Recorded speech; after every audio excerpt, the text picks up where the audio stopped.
Wind power is a subject, Sheila, 60 seconds starting now.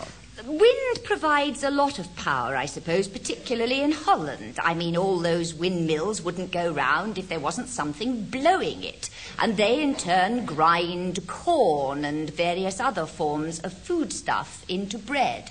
Then there's yachts. They wouldn't sail around unless there was something puffing away into their... Derek Nimmo has repetition of unless and something.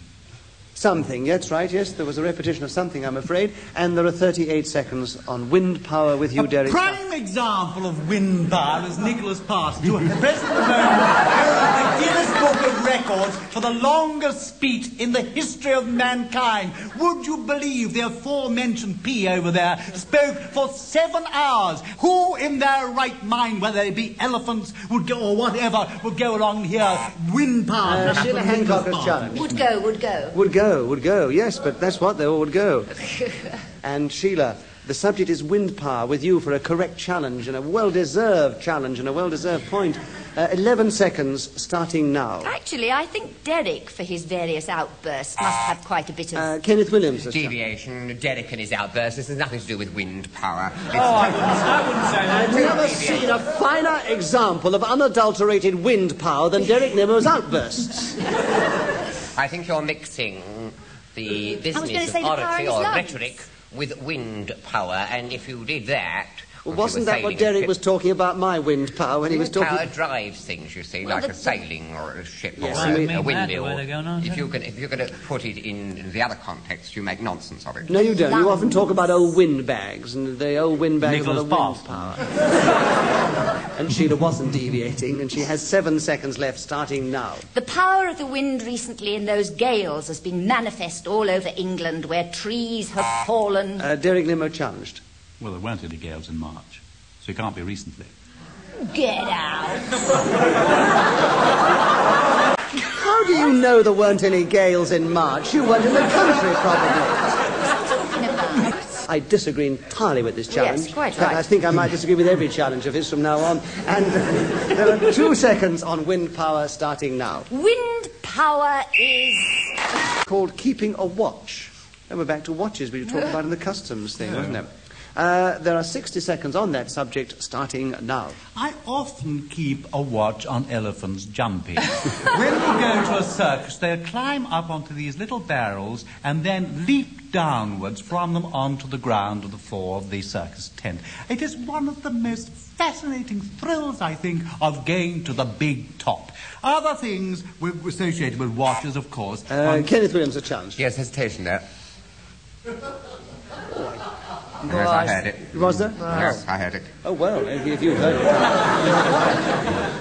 Right, Kenneth, you have the subject of keeping a watch, and there are 37 seconds starting now. I had to do this in the army when I was a sentry outside an armory in Bombay, and the night was very, very hot, and there were... Derek Nimmo has challenged. The night was very, very hot. Yes, I'm afraid there was more... Well, it's a good story, you great nit now. Derek, you've cleverly got the subject back, and there are 32 seconds on keeping a watch starting now. Last time I was in Bombay, I watched my poppadom very carefully most of the night, and it was quite... Kenneth Williams has... I don't understand. How can you wash your poppadom? Watch a poppadom. He watched it. Oh, I thought you said he washed his poppadom. I was going to say. Mind you, his diction's terrible, isn't it? Shows his poppadom. Watch this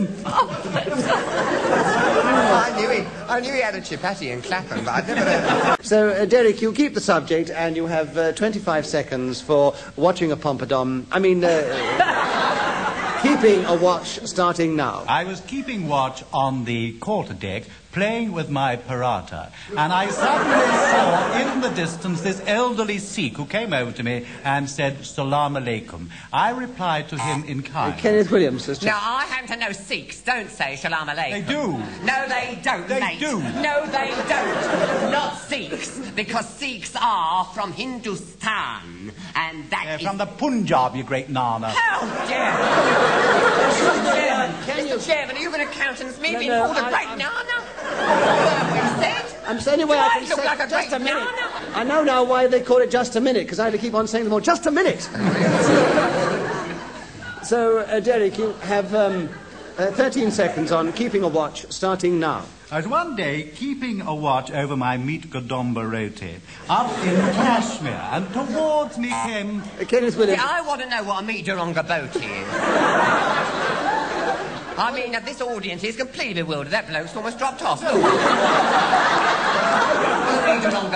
And you can't get them in a Kashmir. meat gadamba roti. It's a very beautiful Sinhalese dish. It's made... Well, you said you were in Kashmir. What the hell did they make all in Kashmir? You have a pork chop in Tel Aviv. Made by a Sikh at all.